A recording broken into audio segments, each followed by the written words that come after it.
We come to the 10th move of the 18 form Qigong sequence with the hypnotic Pilates and yoga principles within the breathing, just linked to the motion, which is from an 18 form sequence. Again, that doesn't really matter. So again, this would be like the 10th one, which is cloud hands. There's in a lot of different forms, or waving hands in clouds, I've heard it called. But again, doesn't really matter. Theme or the cloud hands, that's the general theme of this move. I've seen it done sort of mechanically and flowing. I'm going the more flowing way with it. With this, we're linking it on to the next. So this is like 10 moves of the 18 form, and we've got the 8 brocades right at the beginning. So again, it's going to end up about 36 moves all put together. Doesn't really matter, you can do these singly or in order as I'm doing them. So we're going to start with the breathing. This one, as with all the traditional forms, helps certain specific parts of the body, believed in Chinese medical sort of thought processes, as it were. Helps the pericardium, which is the heart lining, and the eyes, where they're going past the eyes.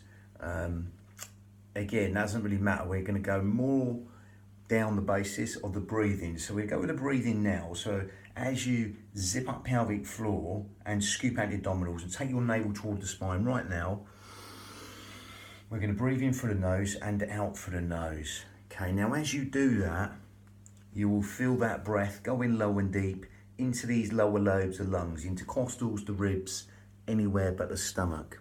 Okay, so as you do that, feel that breath go in low and deep into these lower lobes of lungs. Lovely. Now again, unlike the usual Pilates breath, we're breathing out through the mouth. We're keeping the mouth shut and making it more sort of go down the yogic way of breathing. One of the yogic ways, breathing out through the nose, smaller filter through the nose, helps us lengthen the breath even longer, especially that lovely elongated out breath, which is longer than the in breath. Okay, coming in and out through the nose. Nice filtering, cleansing breath, yogic breath. You're zipping up pelvic floor, scooping out your abdominals, taking these navels in towards the spine. And as you do that, you'll feel that breath going in low and deep to the lower lobes of lungs. That's going to help you use the pelvic floor and the corset, the powerhouse, the girdle of strength, 3 layers deep in the most efficient manner, helping us breathe anywhere but the belly button, unlike the traditional form. So as you keep doing that now, as you zip up pelvic floor, scoop out your abdominals, keep breathing in and out through the nose. Lovely. And you'll find the out breath wants to fall longer than the in breath, so just let it do that. Okay, it might be slightly longer or a lot longer, and then you can breathe the breath before the breath breathes you. So by that I mean consciously elongate that out breath. Okay, don't force anything.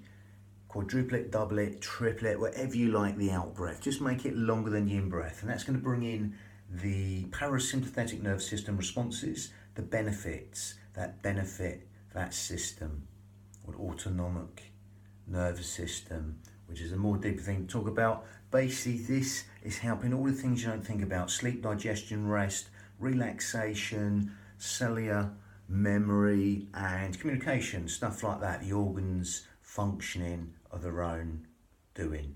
Okay, it helps all things like that within the body. Lovely. Now again, you can stick with that breath and keep on elongating the out breath longer than the in breath.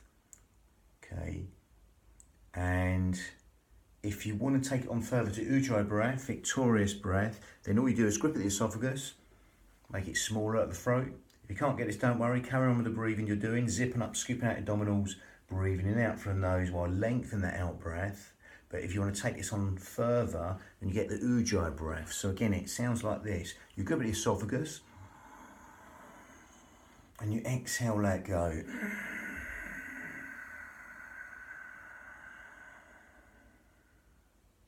And as you do that, it's nearly a sort of like Darth Vader breath in a way. It's silky whistling, called seashore breath, victorious breath in Sanskrit. So you keep on doing that, that'll give your mind something to focus on within the form. And that naturally is a sort of natural breath that helps you concentrate. Sometimes you see someone, they're trying to focus someone, they make a sigh, threading a needle, a fine motor move, something like that.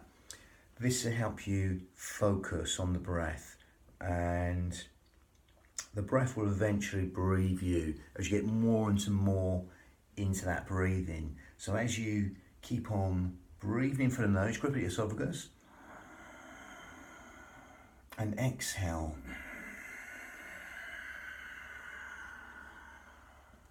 That soft, silky, whistling, Ujjayi breath, that raspy sound from the back of the throat. As you do that, will stimulate the thyroid gland, which helps with weight control, etc. Help us build the heat in the body, help us fan the fire, burn all the toxins in the body. Okay, lovely. So again, that will also help us lengthen the breath, the whole breath, but especially the out breath, even longer. If you can't get that, don't worry. Stick to the first breathing, zipping up pelvic floor, scooping out abdominals still, and breathing out through the nose. If you get that Ujjayi breath, great.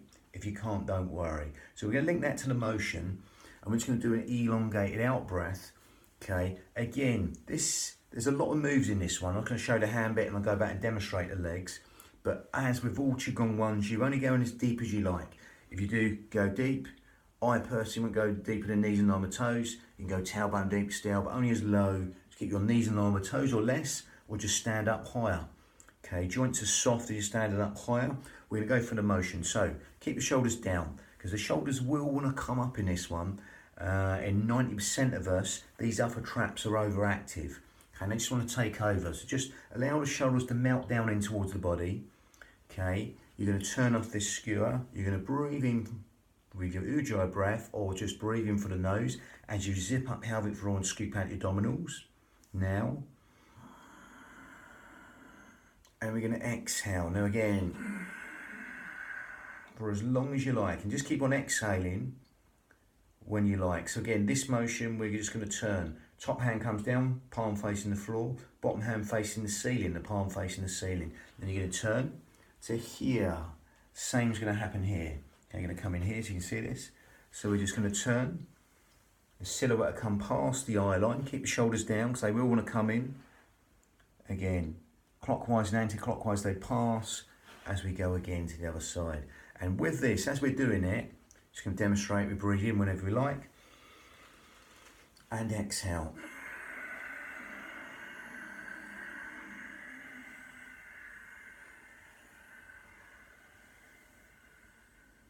Then when you're ready, whenever it is, doesn't matter, nothing linked to motion, and exhale again.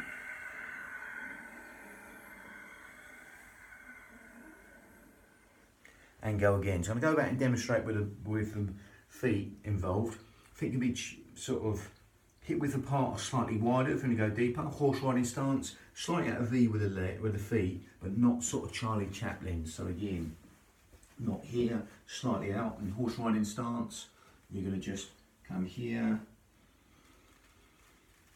You're going to breathe in.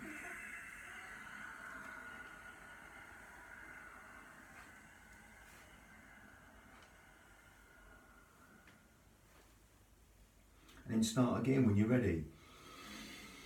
While elongating the out breath.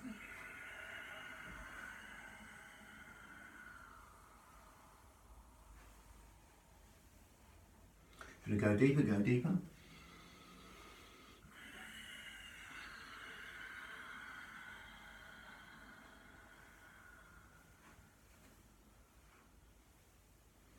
And just start again. And as you do that, like I said, you'll be breathing the breath, but in the end the breath will be breathing you. That's the best way to explain it. And just elongate the out breath and just start to go again whenever you like. Nothing set the motion at a certain point. Okay, even imagine if you were to put a lever on one hand, it would unbalance the body. So you're just thinking of a pair of scales, really. That's the sort of analogy with this, in Tai Chi and stuff like that. Everything's balanced. Keep your shoulders down, because if one hitches, it takes us out of sync. And like I say, 90% of us are overactive in these upper traps, so we're going to take over. Even think of a trickle of water just running down the back and dispersing. Mount the shoulders over hips, head over shoulders as you breathe in.